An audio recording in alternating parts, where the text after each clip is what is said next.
Salut tout le monde, aujourd'hui recette du quotidien parce que moi j'adore ça. On va préparer des chaussons avec du bœuf haché, des oignons et des tomates séchées. On va préparer la farce des chaussons. Je fais chauffer de l'huile d'olive, j'ajoute les oignons ciselés. Je vais revenir les oignons jusqu'à ce qu'ils soient translucides. J'ajoute le bœuf.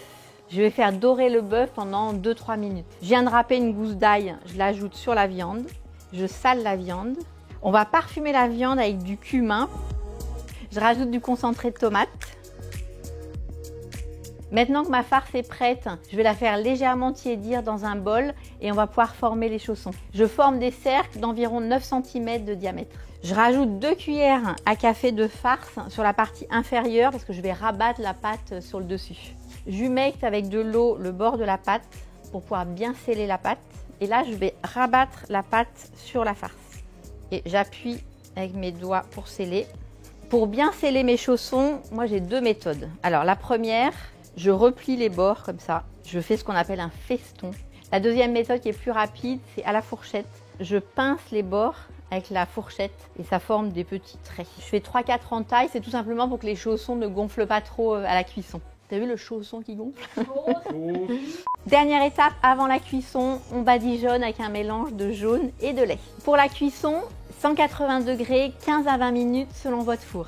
Voilà nos petits chaussons. Ce que j'aime beaucoup avec cette recette, c'est que vous pouvez congeler les chaussons crus. Et comme ça, un soir de semaine, quand vous n'avez pas le temps de cuisiner, vous les mettez directement congelés sur une plaque au four et vous augmentez le temps de cuisson de 2-3 minutes. Ça me ferait super plaisir que vous refassiez la recette à la maison et puis je vous dis salut! Salut tout le monde! On ne pense pas souvent à faire des feuilletés aux légumes et pourtant c'est très bon. Je vais vous montrer ça avec une courge butternut. Pour la peler, moi j'aime bien utiliser ce qu'on appelle un rasoir à légumes. Je trouve que c'est super pratique. La preuve en image. Vous avez vu ça?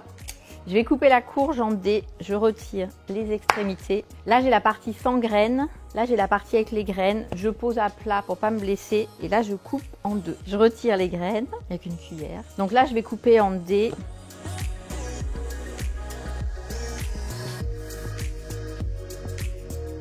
Je vais faire cuire la courge dans un petit peu d'huile d'olive. Voilà, mon huile est chaude, je rajoute la courge.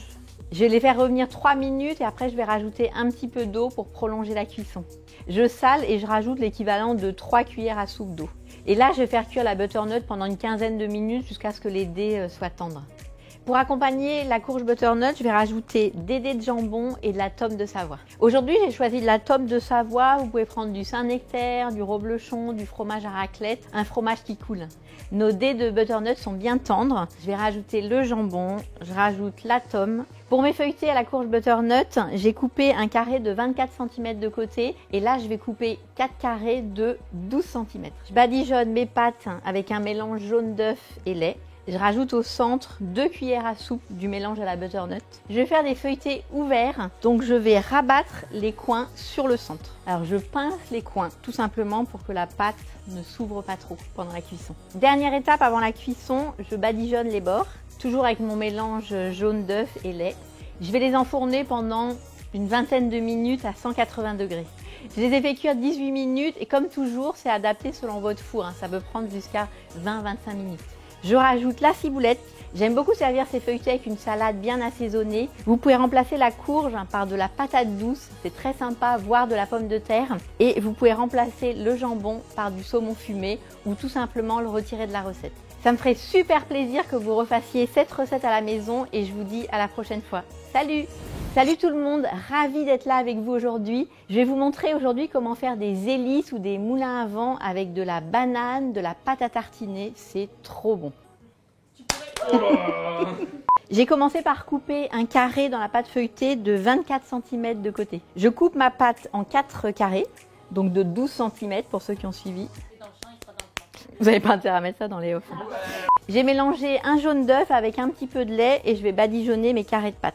Je préfère mélanger le jaune d'œuf avec le lait parce qu'après cuisson, ça fait une couche plus uniforme sur le feuilleté. Je rajoute du pralin. Le pralin, c'est le premier stade du praliné. En fait, on mixe les noisettes caramélisées et on obtient cette poudre. Et si on mixe encore un peu plus, on a la pâte de praliné. Je vais rajouter la pâte à tartiner. Donc, une cuillère à café bombée. Je la mets au centre. Je me sers d'une autre cuillère.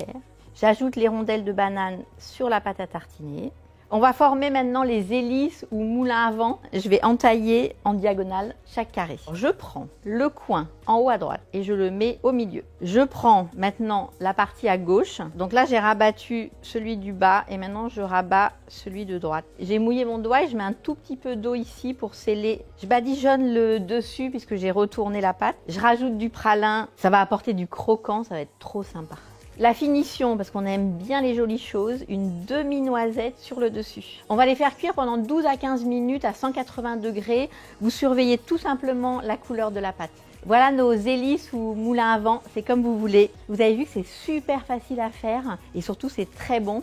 Je vous invite, comme d'habitude, à le refaire à la maison. Salut tout le monde!